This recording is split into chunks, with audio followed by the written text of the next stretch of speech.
Narrator series. We're so happy to have Sara Ormenyi with us. Thank you for joining us, Sara. Thank you so much for having me, Roy. You've already been on the podcast before, but has anything happened in the last few days that you'd like to talk about? Well, there was this one little minor event, it's a blip on the scale of whatever called the Oscars. The Oscar, like the Oscars? The Oscars, the Academy Awards, darling. Okay, so your voice sounds very familiar. Are you telling me that I heard your voice and someone else's voice for the audio description for the Oscars? That is correct. Okay, where do we start? Where do you want to start? Let's start with your preparation. So Rick has already shared a little bit about the audio eyes aspect of getting prepared for audio description. And one of the things that stood out in my mind was he said, "Great news, everybody! We're doing the Oscars." And scary, or bad news, we're doing the Oscars. So, Yeah, could you share basically.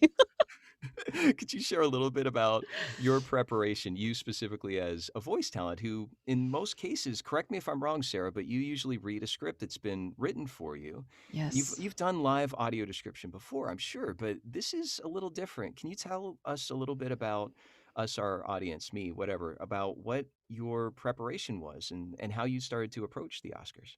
Yeah. So I got the call I think about a week and a half before, yeah, about a week and a half before the Oscars. It was a Thursday, and Rick called and he's like, "Hey, you want to do the Oscars?" What? Really? He goes, yeah, it's going to be done for the first time in the 93-year history. And I was like, oh, yeah, yeah. Who doesn't want to do the Oscars? Count me in, of course. And um, and so it was a little odd because I got the notice, couldn't talk about it because of NDA, and I couldn't really do a whole lot of prep either, because unlike previous Oscar years, which were at the Dolby Theater and I could have done research on, I could have watched videos, I could have watched, prior Oscar broadcasts and stuff like that. I didn't really have much of a frame of reference because it was at Union Station. And so I couldn't really do a whole lot of prep beforehand. I did call Terry, who did the wonderful job of the main ceremony, and talked to her a little bit. And we kind of, well, we think maybe this will happen and maybe this will be the case. And trying to figure out all of the different nuances about what this is gonna look like, having never the Oscars never being done before. There's no precedent set for it. All right, and so, Friday, so the 23rd, I think, or something like that, they sent us down to around, the convention center, had a COVID test, and thankfully, we didn't need to shove it up into our thoughts like, other tests have in previous times. Just a little bit in each nostril. Okay, cool. Very, very nice. We were both fully vaccinated, so it was less of a concern for us. But of course, we want to make sure we're doing our part to keep everyone safe and, be a good community member around all the people throwing the Oscars.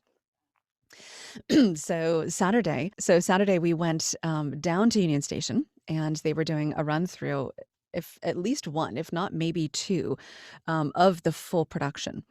And so we got there about 2 o'clock or so, and I think their run through was going to start at 3, 3, I think something like that. And it was the instructions were easy, to find, and it was fairly easy. It's always a little uncertain trying to find where you're going to be going the first time, especially the Dolby. I could probably figure it out, but this is Union Station. It's a working train station. There are people going to their jobs and they're going to meet friends and they're walking around, and so we made it, and we got our credentials and then found our lady who was going to be helping us. Really, really awesome lady, Deanna Cubitt, and she took us across the red carpet. So, I mean, there was a little bit of fangirling going on, just a little bit of fangirling. Um, all the hustle and bustle, and for someone like me, my dad was a Teamster, Local 399, for 40 years, and so he'd be working on a show or a movie or something like that, and mom would say, "Hey, let's go visit dad on set." And so from a young age, I've been on numerous sets. So for me, it wasn't a surprise. It wasn't shocking to see everything crammed together, all the food areas and the part of our lot that we were in, all of the trucks that they've put together and all the people running around. It wasn't a surprise. I think for someone who had never been on set before, it would have been a little more overwhelming and a little bit more curious. For me, it was like, okay, yeah, this is cool. The Teamsters did a great job of fitting everything in and, putting everything like it looked great. So we had these little Star Wagon cubes, kind of. They're like a little trailer, but they're a little cube, and it had a vanity and then a table. And for us, our setup was very simple. We had two monitors, one large one a little bit smaller, and forgive me, I don't know the exact terminology, but the essentially like the broadcast box where we push the button, we're on air, and we can talk. Push it to talk to each other, talk to our audio guys in the truck and stuff like that, and a microphone. And that's it. And really, that's all we need. We're pretty, low maintenance when it comes to something like this. So we're able to get our stuff, put it in our pods, and then had a little bit of time between um, arrival. We had a little bit of time between arrival and when the rehearsal was going to go off. So we had lunch, and then we went into the house. And the house in this case was where the main ceremonies were going to take place. And this being, I don't exactly know what to call it, kind of like an entryway wing of one of the Union Station entrances, essentially. And when you walk in the front doors, when it's not the Oscars, there's a little old fashioned ticket information booth. And presumably today you could buy your tickets now, maybe, or maybe it's just decoration. I don't really know. And to the left was a large open space, and that's where they had set up the main ceremony. And they had these really cool risers, curved, sort of horseshoe shaped, made out of wood and metal accents. Kind of Great Gatsby, 1920s ish, old Hollywood nightclub type of vibe. And their stage was a small wooden circular stage, half half horseshoe circular type stage. The backdrop was this, God, it must have been 20 feet, crushed blue velvet curtain with these really cool drapes and stuff like that sort of over. So it's not just flat; it had a little texture and a little dimension to it. And then they had strung these silver ropes, kind of cords with long tassels and stuff. They kind of artfully draped it and whatever. We are like, wow, that's really cool. And so we kind of took a moment at first to get used to the space that we were in, because at Dolby Theater, you're on a stage, you've got the audience, and then whatever amazing backdrop they're going to have. That's probably, fairly normal to most people. This is totally different. And so we took a moment to kind of fangirl and go, wow, that's just really cool. Like, we're standing like, oh, look, they've got big cutouts of people's faces. Wow, Zendaya's going to sit there and Renee Zellweger. Okay, that's cool. It's cool. Okay, focus. Because as cool as it was and as interesting as it was, we had a job to do. And that was really our main function. We were there to do a job. And so we needed to do it right. So we started talking. So we started talking to each other about what we were seeing. Okay, I'm seeing wood with metal accents, and I'm looking at these lamps on the table. They're these little cute little lamps, and they've got a pleated white lampshade. But the coolest part is they had these silver Oscar cutouts, and they were all sparkly, so the little glitters on them and stuff like that. And we're like, okay, we got to make sure, try to get that in there. And then at the base of the lamp, right before the base, there was this golden sphere, sort of like a globe. And then I suppose they rested on the table, and they had these little microphones and flowers everywhere. And I tried during the pre-show and the post-show to try to get in the color scheme, but it goes so fast. It was a little difficult to get in, but you've got a lot of like um, oranges and pinks, dusty roses, even green, like whitish green roses with hydrangeas, and a lot of falling ferny things that would come out of it. And they were set in these boxes kind of around. I think there were some on either side of the stage where different monitors were, and along where the different risers were. They had monitors going horizontally and vertically on the tallest riser. They were showcasing the art for the Oscars. And I guess there was a particular artist who had done a number of different mock-ups and drawings of the Oscar statuette, and including kind of like street art, like had graffiti type stuff in it, had words, it had splotches. It was very colorful and very, very vibrant. So they had that all around. And so we're talking to each other about what we're seeing. And when we were very first there, they were still setting up the backdrop. And so there was cardboard on the stage. A bunch of people were walking around. They had a sky lift, and they were going up and down and adjusting the velvet or whatever. So we couldn't see the stage, but we could see that there was something on it. So we had our lunch, went back, and then we watched the entire production. So they go from "Hi, my name is" all the way to "Thank you so much for coming to the Oscars tonight. We hope you enjoyed. Have a great night." All the way through. And it took as long as the pre-show all the way through to the post-show did, probably 5 hours or something like that. They did a full run through, and I'm presuming that might have even been their second one. I'm not sure if they did one in the morning on Saturday. So I know that they did 3. It's possible that they did 4. And what I did is I sat at my table, and I had my computer out and kind of watched to see what was going on, since this format was very different for me. Normally we're on the red carpet and poof, we're talking to this person and whatever. Very, very different. And so I'm just watching what I'm seeing, watching what's coming across. And so I'm seeing that we're in a courtyard area. So outside of when the nominees and their guests first enter, um, the the venue, Union Station, they would go all the way through this long, I guess it's a hall. It's just a big. I don't really know. It's kind of like a hall, a waiting area, essentially. Lovely crushed blue velvet carpet, seating areas, monitors all around. That led out into the courtyard. The courtyard was probably the prettiest aesthetically, that area of that particular event, because it had these garlands, these flower garlands, and these hanging flower baskets from these trees. And they had twinkle lights going up the trees, and they had paper lanterns with these blue and kind of pink ribbon accents with the tassels. And I mean, it was really lovely. It was really, really cool. And so they started in the courtyard, and I would make a notes. Okay, we're in the courtyard, and this person, her name is Ariana. Okay, great. You're making sure I got that right. And now we're tossing to this person. His name is Lil Rel Howery. Okay, make sure that I'm spelling that right. Make sure I can pronounce it correctly. Cool. We're throwing to Elvis Mitchell. We're doing all this stuff. And so watching how they set everything up and what the process was, and just taking all of the notes. Probably the easiest part was watching the nominated songs and then kind of putting together different phrases and words as though a script that I could then say for myself when I came on air. And so watching that run through, but also at the same time trying to comprehend what I'm seeing while making sure I'm spitting out something that would make sense at the end.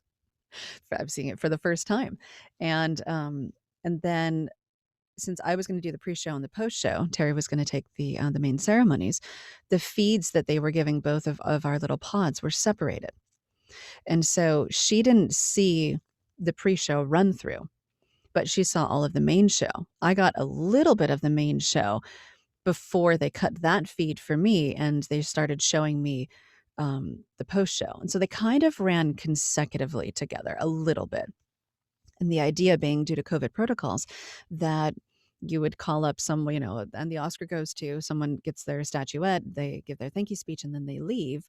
They do the thank you cam, and maybe they go to the green room, they do their pressers, whatever the procedure is, they end up back in the courtyard. And then they will end up with one of our hosts, and they will do an interview. So that was kind of how the flow went. I think total there were about 170 guests and nominees that were allowed in the event, maybe more. I think that's what it was. You'd have to check the Oscars website, as opposed to 2,000 at the Dolby Theater.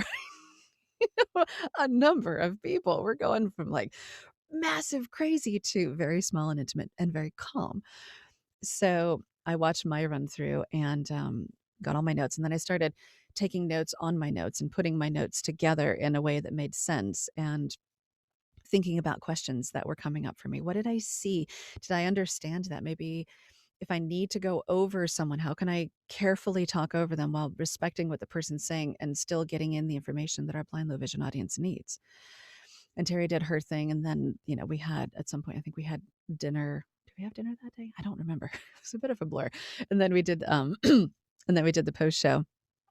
And then we went home. And so as we were driving home, we were talking about what we were seeing and things that that stood out to us. Things, oh, Tara, you got to make sure that you tell them about this. This was really interesting. Or, hey, Sarah, this is cool. This person, whatever. And just kind of debriefing between the two of us. And then the actual Oscars, we got there about 8. Again, whole run through was of the show was going to take place. So starting from 9 until 12, 1 or something like that. They did the pre-show, they did the main show, they did the post-show, they did all of that sort of stuff. So it was really helpful for me to see it again.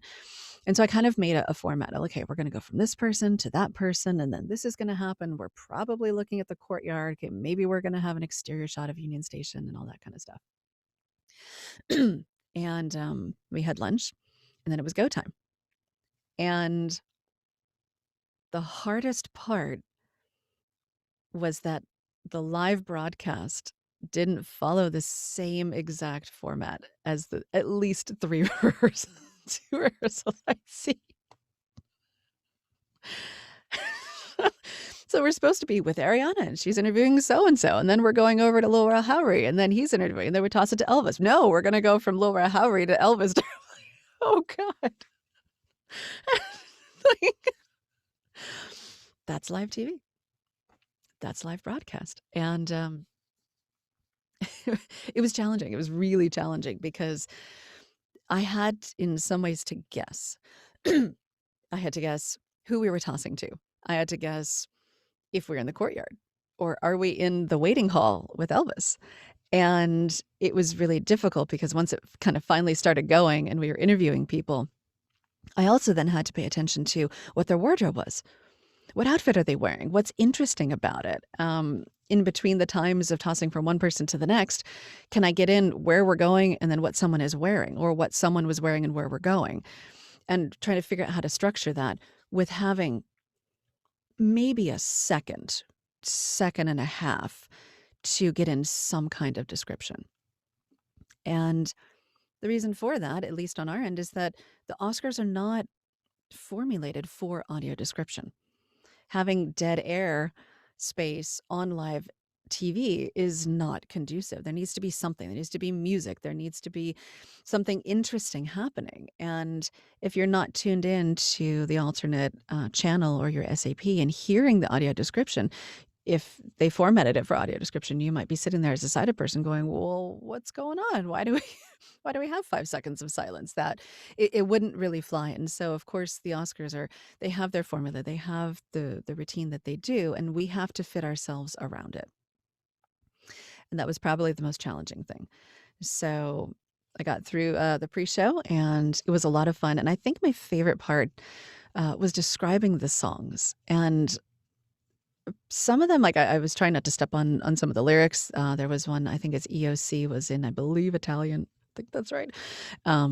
And I don't speak Italian, so I'm not 100% sure when the chorus and the bridge are coming up. So I'm trying to be very careful and not step on the beautiful language of the beautiful song, but still describe what I'm seeing. My very favorite one was the last one. I think it was called Fight for You. And I don't remember the artist, forgive me. But there was so much time to give description. And so the songs were already pre-recorded. They had been recorded at some point in time, I don't know the time frame, at the Academy Museum of Arts and Sciences or whatever it is that's called. And they have a beautiful 5th floor terrace that's got probably 180-degree view, if not a little bit more, of Los Angeles, but I believe it's looking out toward the San Fernando Valley. So you've got this beautiful view of the city and then the mountains and all that kind of stuff. It's a really, really lovely view. And so they're there on the terrace. They're doing this already. And the EOC song was done at kind of sunset. So the light was coming through when they were filming it. And so it created a really beautiful natural glow around all of the musicians and the artist herself. The other songs were recorded at night, and one of them was just, I think it's Leslie Odom Jr., forgive me, I forget the title of the song, in an all-white suit, all white, white shoes, I mean, just pure white. It was really lovely. Just him on stage, and it was lit in a very dark kind of way, a spotlight just on him. But then they had spotlights on the floor surrounding the stage, which was like kind of a long, a little like an oval, kind of egg-shaped. And they had spotlights on the floor, and they were pumping fog in. And so they made it look as the fog was moving over the lights as though it was rolling and undulating, kind of like the sea, and changing colors and stuff like that. But for that particular one, there wasn't a lot going on. And so again, trying to be respectful of our audience wanting to listen to this lovely song and the message that it's sending, and also trying to be respectful to the blind audience who's probably wanting to know what more is going on. Getting in little bits and pieces here and there, was a little bit more challenging. But when it came to the last song, there was a lot of time and it was very energetic and it had a really, really beautiful message, and it had banners and it had dancers and it had people, and there was a lively air to it, and there was a lot going on. And so I was able to get a lot of description in. And that was really, really thrilling as someone who's doing a live broadcast and seeing it a couple times, but not knowing if they're going to maybe change it or add something to it, and hoping it's the same, and really wanting to help support the song and support the really empowering message that she's trying to send, and being respectful to all of our audiences and stuff like that. So it was really cool. I think that was my favorite part of the pre-show. Again, the most difficult part being that they changed it. So who we were tossing to and where we were like, I had it in the courtyard. No, that's going to be an exterior view of Union Station. Okay, let's roll with it. Let's do it. The harder thing too that I was sad that I couldn't get in just because of the nature of live broadcast was that when my lady was Ariana and Lil Howery and stuff were doing interviews in the courtyard, they would split screen it between them and the celebrities arriving on the red carpet. And they were posing in front of this really cool wall that was kind of these uh, like squares in relief. They were sort of pulled out, and it had either the triangle A with the Oscar silhouette in the middle, or it said Oscars. And they were posing and they were doing whatever. And the one thing I really, really wanted to get in, but I couldn't, was I believe it was Crip Camp. Not 100% sure because, again, too many things going on at the same time. But I think it was the Crip Camp people that were coming in, and they were all differently abled. So we had a lot of people in wheelchairs. We had a lot of people with limb differences and stuff like that. And they were posing by the backdrop. One of them had a service animal, and I couldn't get it in. I didn't have time. And so I feel like that was a big missed opportunity. Not that I could actually do anything about it, but for our Oscar audience, that was a really missed opportunity that I wish that I could have been able to get across to our people. Wow, that's And yes. go Please ahead. continue. And then Terry took over, and I was actually able to get feed of most of the main ceremony, but I couldn't hear her. So we had a button where I could talk to her and I could talk to the guys in the audio truck. But I'm sure if I hit that, I could probably hear her, but it's not important for me to hear her. I would have liked to hear how she described some of the gowns that the ladies were wearing, or the tuxedos that the men were wearing, that kind of stuff. But I didn't have that opportunity. And so, but I did get to see, this person won for, best whatever, and this best score and best, international film and whatever. Another Round is a fantastic movie, by the way. If you haven't seen it, it was really good. And the documentary, I did actually see that one, and the documentary that won My Octopus Teacher, a very odd title, and not really telling the whole story. It's really beautiful. I definitely suggest you guys watch it. Those are the two I actually saw. They were really, really good. So I got to see them win, and that was really exciting.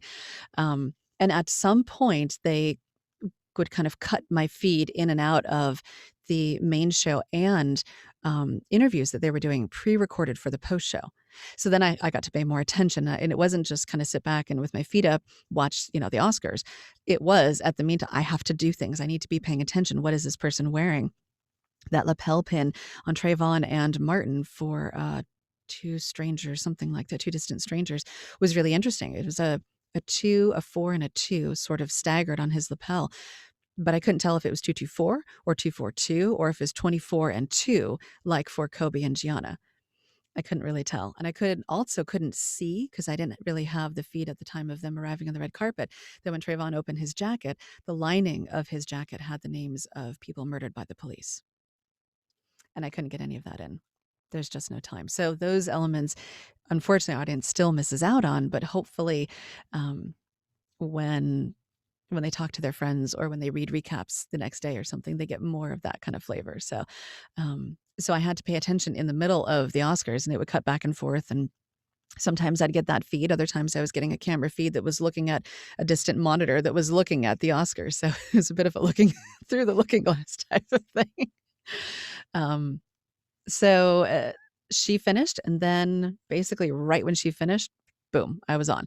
And now we're into the post show. And in some ways that was the hardest bit because again, it didn't follow the format that they had rehearsed it in. And of course the winners are a little bit different. And now I'm seeing the gowns for the first time. And I've got hardly a second to go, okay, what am I actually seeing? It's a lovely dress, a lovely gown. What color is it? Does it have sparkles? Does it have ruffles? Does it have ostrich feathers like Laura Dern? Poofy ostrich skirt. Like, okay, that's interesting. I'm seeing it for the first time and not having the space. It was even tighter than the pre-show. So those were the hardest parts to deal with, especially in the post show. So it was a challenging, but overall it was incredibly fun. It was a huge honor to play even a small part in history making, and I'm just thrilled that we were able to do it. Oh, that's great. Thanks for giving so many great details. And it's almost like we got some extra additional description here, just the way that you introduced it. I'm curious about your Thanks. experience with you had said that some content was pre-recorded. Did you have access to that ahead of time or any sort of information that could have assisted you, or was it pretty live for you as well, even though it was pre-recorded? I had the opportunity to watch it being pre-recorded, but I didn't know I didn't know who it was going to cut from and how much time I would have between that person finishing their sentence and then this other person picking up again. So if I had time for a black gown, I was lucky. And Mhm. they're, of course, going to say, "Oh, I'm here with the Oscar winners of this category, blah, blah, blah, and the blah, blah from this, whatever." So they're going to introduce. So I don't need to do that, nor do I have time to do it. So it was a little bit more helpful. But again, I don't know the order in which they're going to cut it. And so even that's kind of a mystery to me. So it was helpful, but a little challenging. Gotcha, yeah. And also, I understand Rick mentioned that there were over 3,000 uh, engagements on social media talking about the Oscars and how Wow. that was isn't that It's great? so cool. It's like what an engagement, but it's also kind of like crowdsourcing what the audio description audiences Yes. wanted for the Oscars. Can you explain or share your or can you say how that impacted you while you were doing all these other things that you were doing? It was really helpful. I would get text from, Rick and from one of our other audio engineers, Chris, um, from this person, "Oh, this is fantastic. We're really, really enjoying it."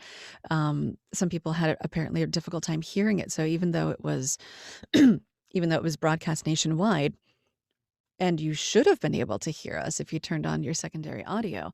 I guess a lot of the network stations in smaller towns didn't have that channel enabled. And so you would have had to call the control room, ask for an engineer, and ask them to enable it for you to hear it. So, so that was frustrating. But of course, the main thing that people wanted was more about the wardrobe. Everyone wants Really? to know about the outfits. They wanna know what the person's wearing. They wanna know what it looks like. They wanna know what their date's wearing, what their friend is wearing. They wanna know all this stuff, and I'm like, "I do too. I wanna tell you, but I don't have time." And I'm seeing it for the first time. And I talked to Terry afterwards, and I said and the statistic isn't quite right, but it's in the same realm. You can go and look it up. In a ball game, when the pitcher releases the baseball, the batter has some ridiculous number, like 0.38 of a second to figure out if they're gonna swing. And so they're trying to judge if it's a fastball, if it's a curveball, a slider, a knuckleball. They're trying to figure out what it is, and should I actually go ahead and swing for it? And it felt very similar to me that I had 0.38 of a second or whatever that time frame was to poof, see Laura Dern and Renee Zellweger and go, wow, those are really lovely. What do I do? How do I say that? How do I convey that information to our audience? And then boom, someone's talking. So it was challenging. And of course, I tried to get in as much about, especially at the post show, as much about the wardrobe as possible, but that was even tighter cut. It was very, very tight. So I had a second, less than a second if I was lucky. And, Wow. if someone is if someone's preamble is kind of like, well, and now we've got, I could talk over that because that's not terribly important. So I had to judge when someone was going to stop and also judge how far I could talk over them, keeping in mind the sighted and the blind low vision audience and what their Okay, preferences are. I have got to ask. So basically, if you're the batter of audio description announcing, then you were basically batting 2,000 times in the course of an hour per hour, trying to figure out this. And then let's combine another analogy that you're having this dance with someone that you've never danced with before, trying not to step on their feet, and they're trying not to step on your feet. And so, like, there's a lot of feet not stepping on trying to happen. Yes, very much so. And a lot of That me trying sounds to figure out. exhausting, Sarah. That sounds exhausting. It was. Were you just so jazzed after the end of the night where you stayed up all night, or did you collapse? I was actually pretty jazzed. I was like, okay. I wasn't like hyper. I was just, I was happy and I was kind of buzzing and I was just energized in a good way because I needed to get home. I had to drive us home and do it safely, of course. Um, and yes, it's exactly like looking at 2,000 pitches. It's exactly like going into a dance, being asked to dance and not knowing what song's coming up and not knowing who your partner is and really trying not to step on a lot of feet because that's totally going to happen. And that's it's also the magic of live broadcast, and you just have to roll with it. You just do, and my, at the very, very, very end, I was trying to say, "Thank you so much for listening. We really appreciate your attention," and blah, blah, blah, trying to keep it as short and sweet as possible, and then they cut me off halfway through, apparently, and I didn't know. I know it switched to the, Academy of Motion Picture Arts and Sciences thing, which I read because that's what I'm seeing, and I don't know if you can still hear me or not, but apparently it cut out, and so right as I'm like, "Thank you so much," like, dang it. The next day, I didn't do anything. That was my There Sunday. we That go. was my day to okay, go sit on the couch. I might go take a nap and go sit back on the couch. Very That was good. when the exhaustion definitely kicked in because Gotcha. it was like a 13, 14-hour day that we pulled on Sunday, and nothing compared to the people that were setting it up and that were striking that area. Our lady ADNA came back around later, and she gave us our Oscar hats and programs and whatever, and was checking on us. And I was like, oh, I was reading the schedule that they gave us because they gave everybody a production schedule, and it was said from set up last week sometime through Thursday, and I was like, oh, cool. They've got a bunch of time in which to strike the set. And I asked her, I'm like, hey, when do you guys need to be out of here by? She goes, oh, we have to be out of here by 3:30 in the morning. This entire lot has to be clear by 3:30 in the morning. And I was like, Mm. okay. Some people have been there since 7:30, probably some people since 6, if not earlier. And of course, everyone has different roles and different functions in the production and then the striking of the sets. So not everyone would be there, but that late. But she was there at 8. She was going to be going home at 3:34 in the morning if she was lucky. So me pulling a 13, 14-hour day was nothing. I got to sit on my duff and watch TV and talk about it, and she had to go run around and do all this stuff. I had it easy. Let's put it that way. I was Well, tired, but let's I had talk it a little easy. bit about. Okay, I understand your direction of it being easy in that context, but Mm. I would like to ask you what skills that you have as a voice talent, what craft that you've developed over the years that made this that much better for our audiences. What were some things, some training that you had, some experiences that you've had as a voice talent that made this the Oscars audio description that just you're incredibly proud of? And let's really show off that, if you don't mind me asking and putting you on the spot. No, thank you. I appreciate it. Um, I think one of the things, oddly enough, that has helped me has been voicing America's Funniest Home Videos for a number of years now. And the reason I say that is because it's very much like the Oscars. It's quick cuts of people falling over, people getting hit in the head, all of the pratfalls and stuff that that we're used to in watching America's Funniest Home Videos. And there are times where I have to speak incredibly quickly and incredibly clearly. And I need to make sure that what I'm saying is heard, I enunciate, and I'm very precise with my words and my diction. And that was very much like the Oscars. So stuff like that has been really helpful. Also knowing when to modulate the emotion of a scene. With the last song, when they're talking about I forget all the lyrics, but they're talking about, I'm going to fight for you.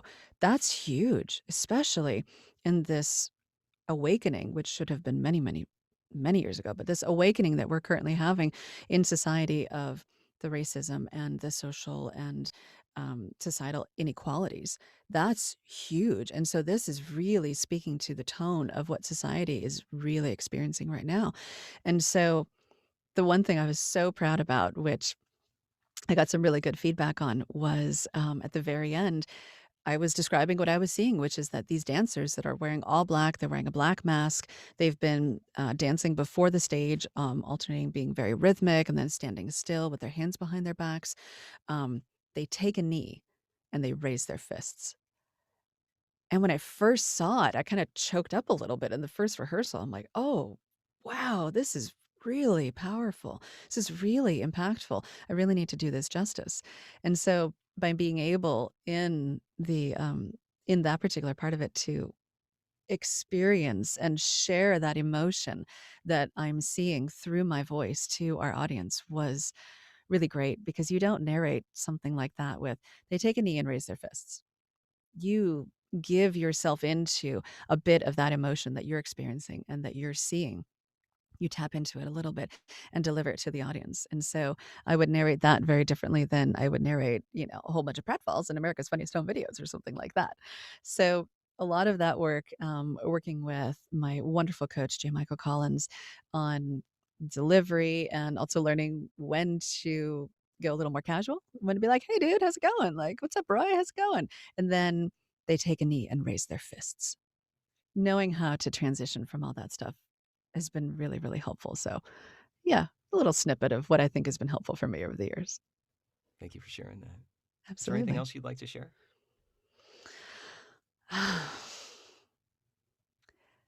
It was a huge honor to do this, um, from multiple perspectives.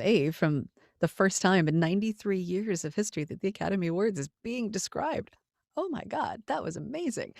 And to be the first people describing it. And not only the first people, but the first women to describe it. That was that was really an honor, and it was a privilege. And I'm so grateful that I had the opportunity. And I'm so glad and so grateful that seems like the majority of the social media feedback was positive. So really, really grateful for that. I know Terry and I both really tried our best to get that guidance in real time and formulate it into our broadcast for you guys. We unfortunately were limited with what we had to work with, which was the Oscars. And, they've got their thing, and that's totally cool.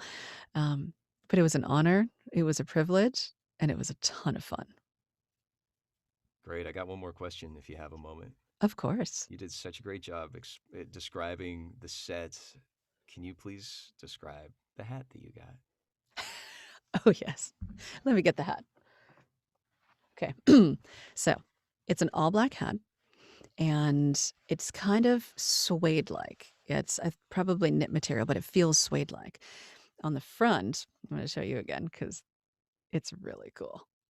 On the front, we have it says Oscars, but the letters are in different colors. So the O is purple, the S is kind of a light blue, the C is an orangey in this light, almost kind of red gold in normal sunlight. The A is in gold, and it has a silhouette of the Oscar in the middle of it, just like their logo, which is so cool. The R is silver, and the S is kind of a forest green. And then on the back, right above I don't know, the little cutout where you can adjust it, all it has in gold numbers are 93 for the 93rd Oscars. And it's probably my newest, most treasured treasure thing. And it We does did have a get a brim, right? It's got a brim, Yeah, yes. yeah. It's got a little brim. It's got an adjustable little back thingy. It's got Velcro. We did also get programs in different colors. So I think Terry won the purple one. I got the one that was pink, and it has a gold triangle with the Oscar within, essentially making the A.